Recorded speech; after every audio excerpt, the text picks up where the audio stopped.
Bismillah ar-Rahman ar-Rahim, Assalamu alaikum wa rahmatullah. Bienvenue dans cette vidéo dans laquelle nous allons voir ensemble aujourd'hui comment est-ce que les lettres d'alphabet s'écrivent, notamment que ce soit dans le Coran ou même dans l'écriture en général. Et ça, c'est l'un des cours les plus importants dans l'apprentissage de la langue arabe. L'écrasante majorité des gens qui lisent l'arabe ou qui lisent même le Coran, ils ne savent pas trop comment est-ce que chaque lettre, elle s'écrit. Quand elle est au début du mot, quand elle est au milieu du mot ou quand elle est à la fin du mot. Dans la langue arabe, l'écriture de la lettre varie souvent. Quand elle est au début du mot, elle s'écrit d'une certaine manière. Quand elle est au milieu du mot, elle s'écrit d'une autre manière. Et quand elle est à la fin du mot, elle s'écrit d'une autre manière aussi. Donc, ceux qui se sont inscrits à la Madrasa Digitale et qui suivent les cours avec nous, ça, c'est des cours sur lesquels on a pris énormément de temps afin de bien perfectionner ça. Donc, ceux d'entre vous qui voudront bien évidemment approfondir ça ou avoir un accompagnement personnalisé, vous n'hésiterez pas à me contacter afin de vous inscrire à la Madrasa Digitale pour bénéficier de ces accompagnements personnalisés. Donc, sans trop tarder, nous allons rentrer directement dans le vif du sujet. Nous allons commencer par la première lettre de l'alphabet arabe qui est la lettre, voilà celui-là, hein, le alif hamza. Donc on va appeler péjorativement le A. Donc le A, quand on est au niveau de la fatha, vous vous rappelez le cours sur la fatha, nous l'avons fait dans les vidéos précédentes. On a vu aussi les cours sur la kasra et les cours sur la damma. Quand on est au niveau de la kasra, le A, quand il est au début du mot, il s'écrit comme ça. On a le alif plus la hamza et nous avons la fatha qui est là au-dessus. Donc, il donne le son A. Quand il est au milieu du mot, maintenant, il s'écrit comme ça, regardez. Il y a un truc comme ça. Il accroche là et là. En fait, il a toujours son alif. C'est juste que cette fois-ci, voyez-vous, c'est comme s'il a un bras. Il a le bras gauche qui va s'attacher à la lettre précédente. Quand nous ferons les exercices, après ça, nous ferons les exercices sur la fatha, sur la kasra, la damma. Vous allez voir comment cela se manifeste concrètement. Mais ce tableau-là, nous allons voir tous les 28 lettres d'alphabet aujourd'hui dans ce tableau. C'est un tableau qu'il faut connaître par cœur. Chaque lettre, il faut savoir comment il s'écrit. Même quand on te réveille à 2 h du matin, comment il s'écrit le A, tu dois savoir comment il s'écrit. Donc ce tableau, il est fondamental et vous devez suivre ce cours avec énormément d'attention.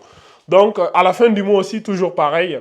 Je pense que je l'ai trop allongé, le alif. À la fin du mot aussi, pareil, nous avons la hamza et la fatha.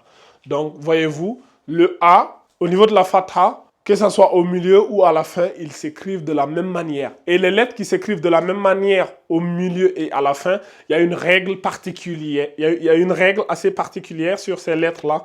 Et ils sont au nombre de 6. Nous allons les isoler à la fin du cours et nous allons revenir sur les 6 parce que ça a un impact dans l'écriture de la langue arabe. C'est des lettres qui ne se collent jamais devant. C'est-à-dire ils se collent derrière, ils se collent de ce côté-là, mais ils ne se collent jamais de l'autre côté. De toute façon, dans les exercices, nous allons revenir sur ça en profondeur.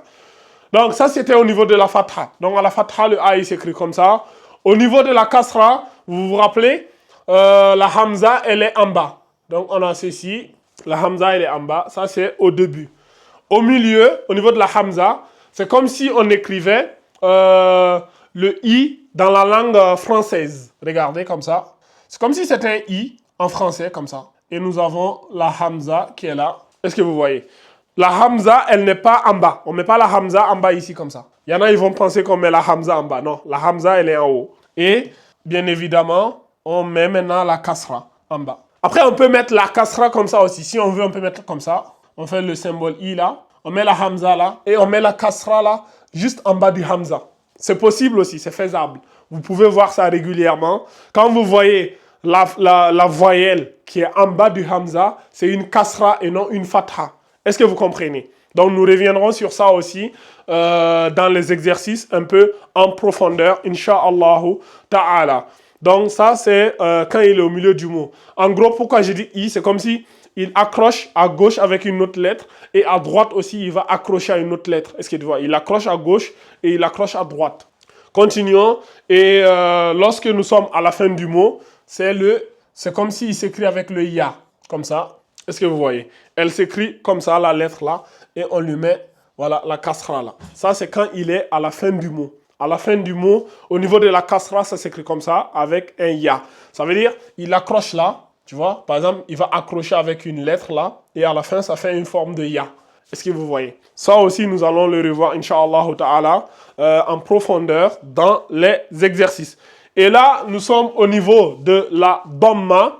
Au niveau de la Dhamma, pareil, ça s'écrit comme ça. Au début du mot, il s'écrit comme ça. Lorsqu'il est au milieu du mot, il s'écrit avec le waouh, comme ça.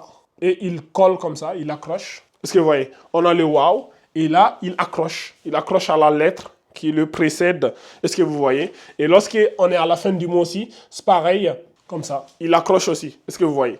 Donc, c'est comme s'il accrochait là. Et là aussi, vous remarquez bien, au milieu et à la fin, ça s'écrit de la même manière. Est-ce que vous voyez? Donc, à la fin, nous allons isoler, je vous ai dit, ils sont au nombre de 6. Les lettres qui s'écrivent de la même manière au milieu et à la fin, nous allons les isoler et nous allons voir quelles règles s'appliquent quand ce sont ces lettres-là. C'est des lettres qui ne se collent jamais devant. Moi, j'ai dit, ils ne se collent jamais à gauche. Est-ce que vous voyez?